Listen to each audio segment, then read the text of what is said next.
আরে আমি বললাম, তুমি কি করছো? আমি তো তোমার ভাগ্নে, তুমি আমার মা, আমার স্ত্রী, আমার মামি। আর আমি শুনেছি মামিরা নাকি মায়ের মতোই হয়।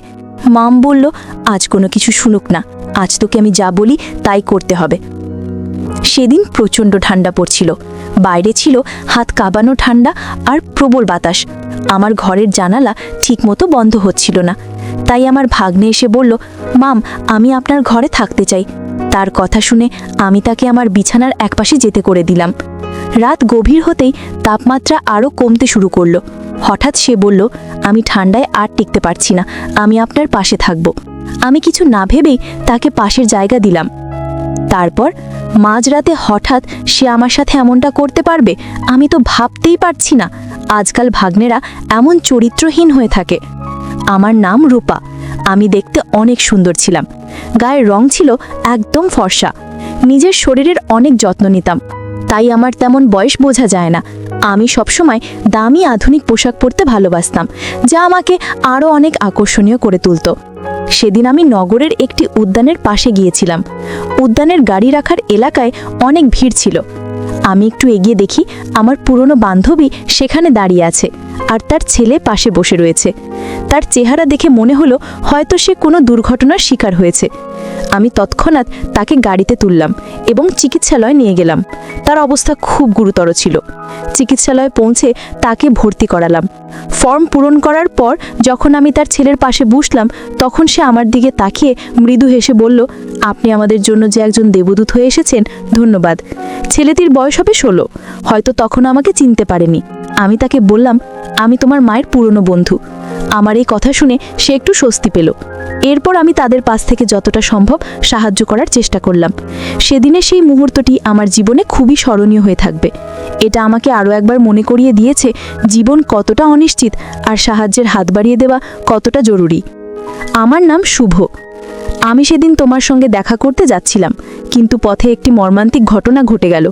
আমার বান্ধবীর ছেলে বলল, চিকিৎসালয়ে পৌঁছে যখন তোমার মায়ের খবর জানতে চাইলাম, তখন তুমি ভয়ে আর দুশ্চিন্তায় ভেঙে পড়েছিলে। আমাকে জড়িয়ে ধরে তুমি কাঁপা গলায় বলেছিলে, আমি মাত্রই ঠিক হয়ে যাব, তাই না? ডাক্তাররা তোমাকে ভিতরে নিয়ে গেল কেন? মায়ের কিছু হবে না তো? তার এই প্রশ্নগুলো যেন আমার হৃদয়কে বিদ্ধ করছিল। আমি তার মাথায় হাত রেখে বললাম, চিন্তা করো না, আমরা সবাই তোমার পাশে আছি, কিছুই হবে না। আমার কথা শুনে সে একটু শান্ত হলো। কিছুক্ষণ পর ডাক্তার বাইরে এলেন এবং আমাকে একান্তে তার কেবিনে ডেকে নিলেন। আমি আশঙ্কার সাথে তার কথা শুনছিলাম। ডাক্তার জানালেন তার মায়ের মাথায় আঘাত লেগেছে, আর সেই আঘাতের কারণে তিনি কোমায় চলে গিয়েছেন। তার কথা শুনে আমি স্তব্ধ হয়ে গিয়েছিলাম। ডাক্তার আমাকে জানালেন যে আমার বন্ধু শিবানীকে পুরোপুরি সুস্থ হতে সময় লাগবে কয়েক দিন, কয়েক মাস বা এমনকি কয়েক বছর। তার অবস্থার গুরুত্ব বিবেচনা করে তাকে আইসিইউতে রাখা হয়েছে। ডাক্তারদের কথা শোনার পর আমি বাইরে এলাম এবং শিবানীর ছেলের সঙ্গে কথা বললাম। তাকে বললাম, ডাক্তার বলেছেন তোমার মায়ের চিকিৎসা চলবে, আর তাকে কিছুদিন চিকিৎসালয়ে থাকতে হবে। তার কথা শুনে সে উদ্বিগ্ন হয়ে বলল, তাহলে আমি কোথায় থাকব? মা যদি এখানে থাকেন, আমি একা কিভাবে থাকব? আমি তাকে আশ্বস্ত করে বললাম, তুমি চিন্তা করো না, যতদিন তোমার মা সুস্থ না হন তুমি আমার সঙ্গে থাকবে। তোমার মায়ের জন্য চিকিৎসালয়ের সমস্ত দায়িত্ব আমি নেব, কারণ সে আমার খুব কাছের একজন বন্ধু। এরপর আমি জানতে চাইলাম, তোমার বাবার কথা কি ভাবছো? তিনি কোথায় আছেন? সে মাথা নিচু করে বলল, মায়ের সঙ্গে বাবার ঝগড়া হয়েছিল, তারপরে মা রাগ করে আমাকে নিয়ে এখানে চলে এসেছিলেন।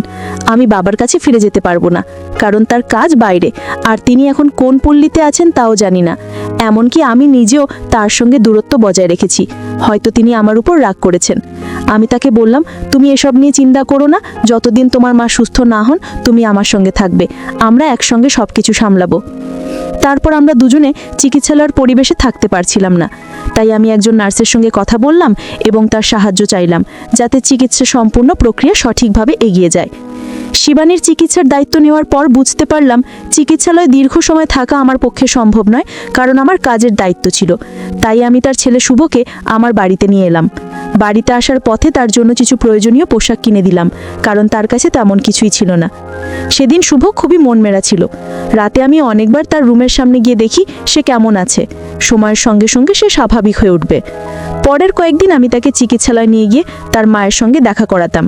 এছাড়া শিবানীর শরীর ভালো হওয়ার জন্য আমি চিকিৎসালয়ের নার্সের সঙ্গে কথা বললাম এবং তাদের সাহায্যের জন্য অর্থ প্রদান করলাম, কারণ প্রতিদিন সেখানে যাওয়া আমার পক্ষে সম্ভব ছিল না। ধীরে ধীরে শুভ আমার বাড়ির পরিবেশে মানিয়ে নিতে শুরু করলো। তবে বাড়িতে দীর্ঘ সময় কাটাতে গিয়ে সে একটু একঘেয়েমিতে পড়ে যাচ্ছিল। আমি তাকে বললাম, শুভ, পরের বছর তোমার কলেজ শুরু হবে, তোমার শরীর ভালো আছে, তুমি যদি চাও তাহলে শারীরিক প্রশিক্ষণ কেন্দ্রে ভর্তি হতে পারো। আমার পরিচিত একটি ভালো শারীরিক প্রশিক্ষণ কেন্দ্র আছে, সেখানে তোমাকে ভর্তি করিয়ে দিতে পারি। এছাড়া তুমি নৃত্য ক্লাস বা সঙ্গীত ক্লাসেও যোগদান করতে পারো। এতে তোমার সময় ভালো কাটবে আর একঘেয়েমি দূর হবে। প্রথমে সে দ্বিধা করলেও আমার উৎসাহে সে শারীরিক প্রশিক্ষণ কেন্দ্র এবং ক্লাসে যোগ দিল। ধীরে ধীরে সেখানে তার নতুন বন্ধুরা তৈরি হলো এবং তার মন ভালো লাগতে লাগলো। শুভ এখন নিজের জন্য আরও যত্ন নেওয়া শুরু করলো। জীবন নিয়ে তার দৃষ্টিভঙ্গি ধীরে ধীরে বদলে যাচ্ছিল। আমার মনে হলো সে কেবল তার শৈশবের কঠিন সময়গুলো কাটিয়ে উঠছিল, আর তার সামনে একটি নতুন ভবিষ্যৎ অপেক্ষা করছিল। শুভ ধীরে ধীরে আমার জীবনে একটি গুরুত্বপূর্ণ অংশ হয়ে উঠেছিল। সে শুধু আমার কথা শুনতই নয়, আমার প্রতিটি কাজে সাহায্য করত। আমি দেখলাম শারীরিক প্রশিক্ষণ কেন্দ্রে যাওয়ার জন্য তার শরীরের সঠিক যত্ন নেওয়া খুবই জরুরি। তাই আমি প্রতিদিন তার জন্য পুষ্টিকর খাবারের ব্যবস্থা করতাম। এক রাতে আমি শুভর ঘরে দুধ নিয়ে যাচ্ছিলাম, হঠাৎ দরজার সামনে আমার পা পিছলে গেলে আমি মেঝেতে পড়ে গেলাম। শুভ ছুটে এলো, সে আমাকে সাহায্য করে দাঁড় করালো এবং নিজের ঘরে নিয়ে গিয়ে আমাকে বিছানায় শুইয়ে দিল। তার এই সাহসিকতা আর যত্নশীলতা দেখে আমি অবাক হয়ে গিয়েছিলাম। সে আমার হাত থেকে পড়ে যাওয়া দুধ পরিষ্কার করলো।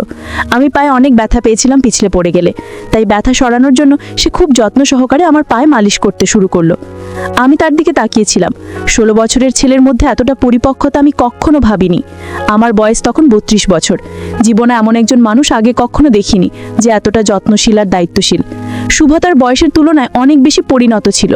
তার কাজ করার ধরন, তার দায়িত্ববোধ সবকিছুতেই একটা বিশেষত্ব ছিল। পায়ে মালিশ করার সময় আমি মৃদু হেসে বললাম, শুভ, আমি তো তোমাকে সবসময় ছোট মনে করতাম, কিন্তু আজ তুমি প্রমাণ করলে যে তুমি কতটা দায়িত্ববান। তোমার পরিণত আচরণ আমাকে সত্যিই অবাক করেছে। সেই দিন আমি প্রথম বুঝলাম মানুষের বয়স নয়, তার মনে এবং কাজ করার দক্ষতাই তাকে আলাদা করে তোলে। শুভর এই যত্নশীলতা আমার জীবনে নতুন এক সম্পর্কের ভিত্তি তৈরি করলো, যা শুধুই বিশ্বাস এবং পারস্পরিক সম্মানের উপর দাঁড়িয়েছিল। শুভ ধীরে ধীরে তার জীবনকে নতুন পথে নিয়ে যাচ্ছিল। তার শারীরিক প্রশিক্ষণ কেন্দ্রে যাওয়া এবং নিয়মিত পুষ্টিকর খাবার গ্রহণের ফলে শরীরের শক্তি এবং মনে আত্মবিশ্বাস অর্জন করেছিল।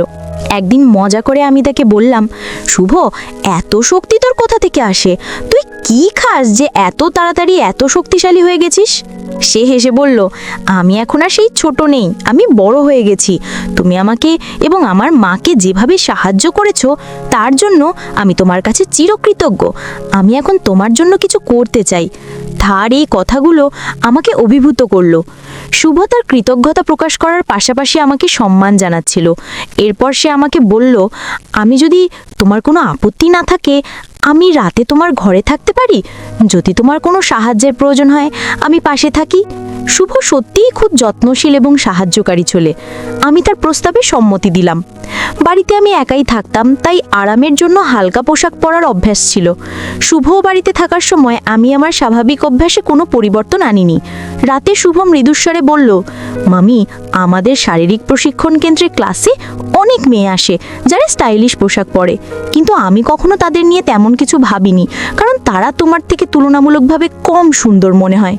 তুমি সত্যিই খুব সুন্দর। তোমার পরা পোশাক সবসময় তোমার ব্যক্তিত্বকে আরও আকর্ষণীয় করে তোলে। তার সোজা সাপটা এবং প্রশংসাসূচক কথা শুনে আমি মৃদু হেসে বললাম, তোর কথা শুনে ভালো লাগলো শুভ। সেদিন আমি বুঝলাম শুভ শুধু শারীরিক নয়, মানসিকভাবেও অনেক পরিণত হয়েছে। তার এই প্রশংসা এবং কৃতজ্ঞতার অনুভূতি আমাদের সম্পর্ককে আরও গভীর ও বিশ্বাসভিত্তিক করে তুলল। একদিন সন্ধ্যায় শুভ আমার কাছে এসে বলল, তুমি আমার জন্য যা করেছো তার জন্য আমি সত্যিই কৃতজ্ঞ। আমি মৃদু হেসে তার মাথায় হাত বুলিয়ে বললাম, তুই এত প্রশংসা করিস না, এখন ঘুমিয়ে পড়। সকালে তাকে ক্লাসে যেতে হবে, আমাকে অফিসেও যেতে হবে। শুভ মিষ্টি হেসে আমাকে বলল, ধন্যবাদ মামি। তার চোখে ছিল গভীর কৃতজ্ঞতা। আমি তার এই কথায় মুগ্ধ হলাম, কিন্তু আমার মনে হলো এটা শুধু তার ভালোবাসা আর যত্নের বহিঃপ্রকাশ। পরের দিন সকালে আমি অফিস যাওয়ার আগে শুভকে তার ক্লাসে নামিয়ে দিলাম। সকালবেলায় ক্লাসে যাওয়া আর বিকেলে শারীরিক প্রশিক্ষণ কেন্দ্রে যাওয়া দিনগুলো এভাবেই চলছিল। কিন্তু কয়েকদিনের মধ্যেই আমি লক্ষ্য করলাম শুভর আচরণ কিছুটা বদলে গেছে। বিকেলে যখন আমি তাকে শারীরিক প্রশিক্ষণ কেন্দ্র থেকে আনতে যেতাম তখন সেই তার বন্ধুদের সঙ্গে কথা বলতো, কিন্তু আমাকে দেখার সময় তার চোখে একটু অস্বস্তি লক্ষ্য করতাম। বাড়িতে ফিরে তাকে কিছুটা উদাসীন আর বিরক্ত মনে হতো। একদিন আমি তাকে জিজ্ঞাসা করলাম, শুভ, তুই এত চুপচাপ আর বিরক্ত কেন? কিছু হয়েছে? শুভ একটু দ্বিধা করে বলল, আমি সত্যি বলতে তুমি আমার এই চুপ থাকার কারণ। যখন তুমি আমাকে শারীরিক প্রশিক্ষণ কেন্দ্র থেকে নিতে আসো আমার বন্ধুরা তোমাকে নিয়ে কথা বলে, তাদের কথা শুনে আমার খারাপ লাগে। আমি অবাক হয়ে বললাম, কেন খারাপ লাগে? ওরা কি বলে? শুভ বলল, তারা তোমাকে নিয়ে হাসি তামাশা করে। শুধু আমার বন্ধুরাই নয়, বরং ছেলেরাও তোমাকে দেখে। তুমি যেমন আছো তেমনই থাকো, কিন্তু আমি চাই না তোমার দিকে কেউ অন্য দৃষ্টিতে তাকান, কারণ কারণ আমি তোমার জীবনের এক বিশেষ মানুষ আর তোমাকে আমি সেভাবে দেখি। তার এই কথা শুনে আমি বিস্মিত হলাম। শুভর মধ্যে যে একটা দায়িত্ববোধ আর সুরক্ষার অনুভূতি কাজ করছে। আমি তার কাঁধে হাত রেখে বললাম, তুই চিন্তা করিস না, আমি যেমন আছি তেমনই থাকবো। তবে তুই এমন কিছু পেয়ে বেশি মন দিস না যা তোকে অস্বস্তি দেয়। সেদিন বুঝলাম শুভ শুধু শারীরিক নয়, মানসিকভাবেও অনেক পরিণত হয়েছে। তার এই যত্নশীলতা আমাকে তার প্রতি আরও মমত্ববোধ পূর্ণ করলো। সেদিন সন্ধ্যায় শুভ আমার কাছে এসে তার চিন্তাগুলো শেয়ার করলো। তার মুখে একটা গভীর চিন্তার ছাপ ছিল। আমি তাকে জিজ্ঞাসা করলাম, তুই এত চিন্তিত কেন? শুভ একটু ইতস্তত করে বলল, মামি, আমি আসলে বলতে চাইছিলাম যে তুমি শুধু আমার আপন। এই কথায় আমি একটু হেসে বললাম, এটা তো জানি, কিন্তু তুই এত সিরিয়াস হচ্ছিস কেন? শুভ লজ্জায় একটু মাথা নিচু করে বলল, আমি আসলে তোমাকে খুব ভালোবাসি, কিন্তু মামি হিসেবে তুমি আমাকে এত সাহায্য করেছো সেটা আমি কখনো ভুলতে পারবো না। সেদিন রাতে সে আবার আমার ঘরে এসে ঘুমানোর বায়না করলো, কিন্তু আগের দিন রাতে ঘুমানোর সময় তার অস্থিরতা দেখে আমি তাকে নিজের ঘরে ঘুমানোর কথা বললাম, তুমি নিজের ঘরে ভালো করে ঘুমাও, আমি তো পাশের ঘরেই আছি। পরের দিন অফিস থেকে ফিরে আমি শুভকে শারীরিক প্রশিক্ষণ কেন্দ্র থেকে আনতে গেলাম। আমি সেদিন একটু ভিন্ন পোশাক পরে গেলাম, যা আগের দিনের পোশাক থেকে আরও একটু আধুনিক ছিল। যখন শারীরিক প্রশিক্ষণ কেন্দ্রের বাইরে দাঁড়িয়ে স্কুটির হর্ন বাজাচ্ছিলাম, শুভ জানলা দিয়ে আমাকে দেখছিল। তার কয়েকজন বন্ধু তখন তার সঙ্গে ছিল। আমি তাকে একটু তামাশা করার জন্য চমকে দিতে চেয়েছিলাম। কিছুক্ষণ পর শুভ দৌড়ে এসে আমার পিছনে বসলো। তুমি যা করছো সবই আমার জন্য স্পেশাল, কিন্তু তুমি এমন করে আমাকে আর চমকে দিও না। তার এই সরল কথায় আমার মন ভরে গেল। শুভ ধীরে ধীরে পরিণত হচ্ছিল, তার যত্নশীলতায় আমি প্রতিনিয়ত মুগ্ধ হচ্ছিলাম। এটাই ছিল আমাদের সম্পর্কের গভীর বন্ধন, যেখানে আমরা একে অপরের প্রতি মমত্ববোধ ও ভালোবাসা দেখাতাম। আমরা তখন বাইকে ছিলাম। আমার মনে হচ্ছিল কিছু একটা অস্বাভাবিক হচ্ছে, কিন্তু তেমন গুরুত্ব দিইনি।